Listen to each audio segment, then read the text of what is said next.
محترم سامعین، جس گھڑی کا ہمیں انتظار تھا وہ گھڑی آ چکی ہے۔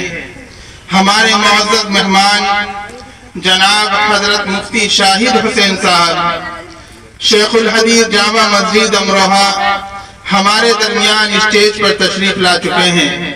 آپ حضرات سکون و وقار کا ماحول برقرار رکھیں۔ غنیمت سمجھو جلسے کی وہ دیکھو شان آئی ہیں، غنیمت سمجھو جلسے کی وہ دیکھو شان آئی ہیں، ادب کی وادیوں میں نیک دل انسان آئے ہیں۔